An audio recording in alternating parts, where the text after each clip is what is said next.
சித்தர் வணக்கம். உலக தமிழ் அறிவாளிகளே, நலமுடன் பல்லாண்டு வாழ்வோம். டாக்டர் பிளஸ் அலை ஊடக நண்பர்களே, இன்றைக்கு பெரும்பாலும் நாம் மீடியாவில் பார்த்தோம்னா உடல் இளைப்பதற்கு என்ன வழி, உடல் இளைப்பதற்கு என்ன வழி என்று நிறைய செய்திகளை பார்க்கிறோம்.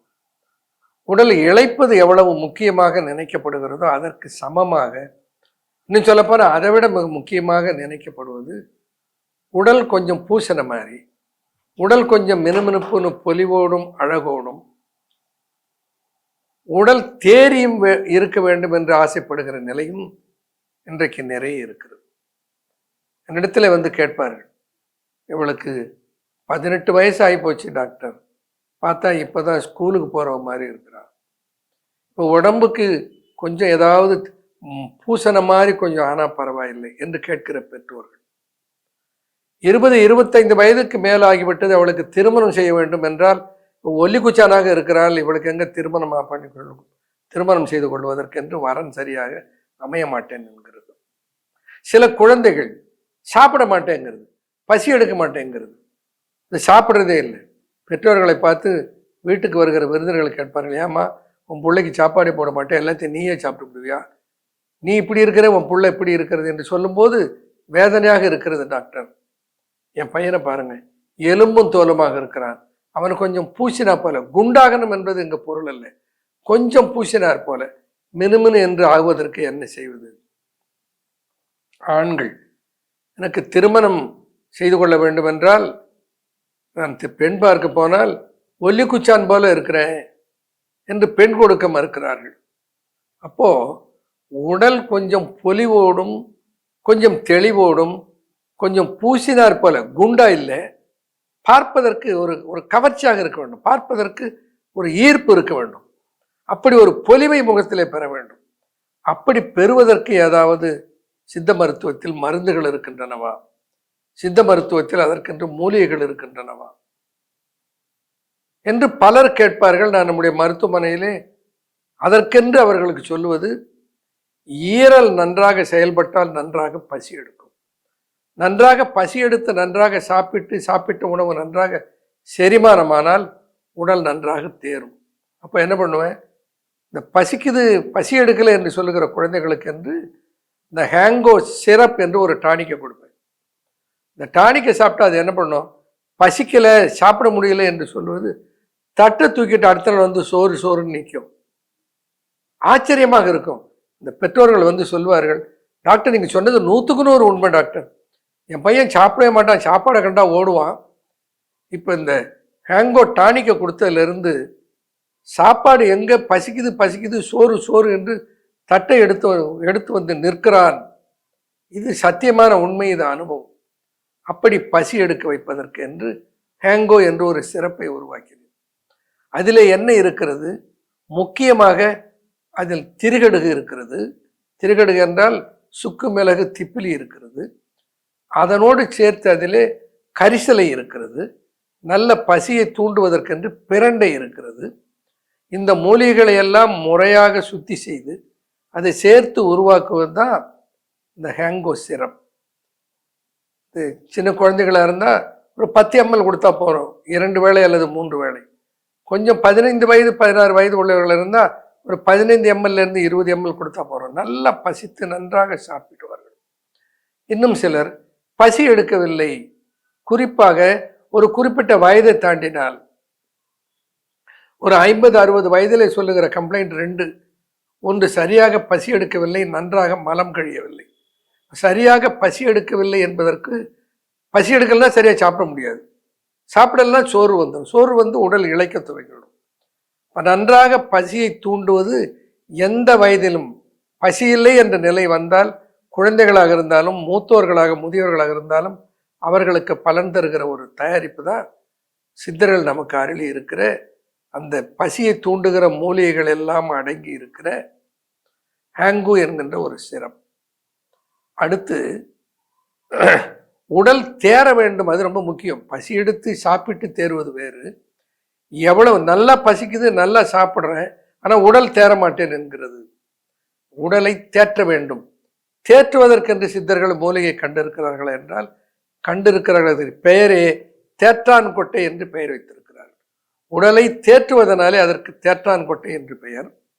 அது கொஞ்சம் அதில் நாம் முயற்சி எடுத்துக்கொள்ள வேண்டும். அதை தயாரிப்பது அவ்வளவு எளிதல்ல. ஏன்னா தேற்றான் கொட்டை எளிதிலே உடையாது. மிக்சியெல்லாம் போட்டு அரைச்சா மிக்சியில் இருக்கிற அந்த பல்லெல்லாம் உடைஞ்சு போயிடும். நாங்கள் என்ன பண்ணுவோம், தேத்தாங்கொட்டையை வறுத்து விட்டு பெரிய பல்வரைசரில் பெரிய பல்லை போட்டு உடைத்து விட்டு பிறகு அதை மற்ற மூலிகளோடு சேர்த்து நடுப்பல்லிலே போட்டு அரைப்போம். தேற்றான்கொட்டையை ஒரு லேகியமாக தயாரிக்க வேண்டும்.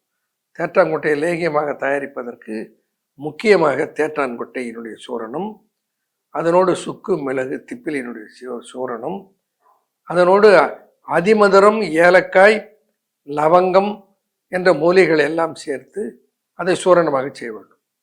அப்படி சூரணமாக செய்ததை தேன் நெய் சர்க்கரை சேர்த்து, நாட்டு சர்க்கரை அல்லது சர்க்கரை சேர்த்து அதை பக்குவத்திலே கிண்டி லேகியமாக எடுத்தால் அது தேற்றான்கொட்டை லேகியம், உடலை தேற்றுகிற லேகியம். அதனால் அதற்கு பெயரே தேற்றான்கொட்டை லேகியம். இந்த தேற்றான்கொட்டை லேகியத்தை கையாண்டால் 3 இருந்து 6 மாதத்திற்குள் நீங்கள் எவ்வளவு எடை வர வேண்டும் என்று நினைக்கிறீர்களோ அவ்வளவு எடையை அந்த காலத்துக்குள்ளே நீங்கள் அடைந்து விடலாம். ஆனால் சும்மா சொங்கு தசையாக ஊழை தசையாக அல்லாமல் நல்ல ஒரு ஒரு ஒரு பளபளப்பை தருகிற ஒரு பொலிவை தருகிற, முகத்தை பார்த்தாலே இந்த திருமணத்துக்கு போகணும், மாப்பிள்ளையை பார்த்தாலே எப்படி இருக்கணும், பிடிக்கணும். அப்படி மாப்பிள்ளை முகத்தை பார்த்தா பிடிக்கிற மாதிரி ஒரு பொலிவு வரணும். தேற்றான்கொட்டை லேகியம் அதற்கு உதவி செய்யும். அதே மாதிரி ஒரு பெண் ரொம்ப இளைத்து எலும்பும் தோலுமாக சரியான வலுவான சரீரம் இல்லாமல் குச்சி மாதிரி வந்து நின்னா எந்த ஆணுக்கு பிடிக்கும்? அப்போ அந்த பெண் ஒரு பொலிவை பெறுவதற்கு ஒரு நல்ல பூசியதை போல, நான் சொல்வதை புரிந்து கொள்ளுங்கள், முழுன்னு உடல் பருக்காது. பூசியதை போல உடல் வருகிற வரையில எடுத்துக்கொண்டால் போதும். அதுக்கு அதிகபட்சம் 3 இருந்து 6 மாதம் தான், அதுக்கு மேல ஆகாது. அப்போ நல்ல உடலை தேற்றுவதனாலே அது தேற்றான்கொட்டை. தேற்றான்கொட்டை லேகியம் மிகச்சிறந்த உடலை ஊட்டம் உள்ளதாக மாற்றுகிற, உடலை உறுதி உள்ளதாக மாற்றுகிற, உடலை பொலிவுள்ளதாக மாற்றுகிற தன்மையுடைய ஒரு தயாரிப்பு தான் இந்த தேற்றான்கொட்டை லேகியம். அப்போ ஹேங்கோவும் தேற்றான்கொட்டை லேகியமும் சேர்ந்தால் எவ்வளவு ஒல்லி பிச்சாராக இருப்பவனும் நல்ல பொலிவான வளமான உடல் வளத்தை பெற முடியும். அது எப்படி சாப்பிடுறது, யார் சாப்பிடுறது? ஒருவருக்கு சர்க்கரை நோய் இருக்கிறது, நான் சாப்பிடலாமா? சர்க்கரை நோய் வந்தவர்கள் பெரும்பாலும் உடல் இளைத்திருப்பார்கள். உடல் இளைத்த உடல் தேரவில்லை. சில சர்க்கரை நோய் வந்து கண்டுபிடிப்பதை உடல் இளைத்ததை வைத்துத்தான் இரத்தத்தை பரிசோதனை செய்வார்கள். அப்பொழுது தெரியும் அவர்களுக்கு சர்க்கரை நோய் வந்திருக்கிறது என்று. சர்க்கரை நோயில் உடல் இளைக்கும். அந்த இளைத்த உடலை தேற்ற வேண்டும் என்றால் சர்க்கரை கூடாமல் உடலை தேற்ற உதவுவது தேற்றான்கொட்டை லேகியம். அது அவர்கள் சாப்பிடலாம். அப்போ பொதுவாக இளைத்த உடலை தேற்றுவதற்கும் சில நேரங்களிலே சில மருந்துகளை எடுத்துக்கொள்வதனாலே உடல் இளைப்பதை சரி செய்வதற்கும் உடலை அளவாக ஒரு பொலிவான உடலாக மாற்றுவதற்கும் ஆண் பெண் இருபாலருக்கும் எந்த வயதினருக்கும் உதவுவது இது. இப்போ சிலர் கேட்கலாம், எனக்கு பிபி இருக்குது நான் எடுத்துக்கலாமா, எனக்கு சுகர் இருக்குது நான் எடுத்துக்கலாமா? இந்த கம்ப்ளைண்ட்டுக்கு எதுக்கும் சம்மந்தமே இல்லை. இது பொதுவாக உடலை தேற்றுவதற்கு உதவுகிறது. நான் ஒரு விஷயத்தை ஞாபகம் வச்சுங்க, நான் சொல்லுவது எல்லாம் அன்பு ஃபார்மாவிலே தயாரிக்கப்படுகிற தயாரிப்புகள். அந்த தயாரிப்புகள் எல்லாம் என்னுடைய மேற்பார்வையில் என்னுடைய ஆய்வில் உருவானவைகள். அது ரொம்ப முக்கியம். அதை அடையாளம் அறிந்து கொள்வதற்கு தான் முன்னமே நான் சொல்லியிருக்கிற நினைவில் வைத்துக் கொள்ளுங்கள். அன்பு ஃபார்மாவின் என்னுடைய படைப்பு என்றால் அதில் என்னுடைய படம் நீல நிறத்தில் என்னுடைய படம் போடப்பட்டு அதில் சயின்டிஃபிக் சித்த டாக்டர் அன்பூஸ் என்ற எழுத்து பொறிக்கப்பட்டிருக்கும். அதை வாங்கி நீங்கள் உண்டு பலன் கிடைக்கவில்லை என்றால் அதற்கு பதில் சொல்ல வேண்டிய பொறுப்பு எனக்கு இருக்கிறது. அந்த கேள்வியே வராது, அது தோற்கவே தோற்காது.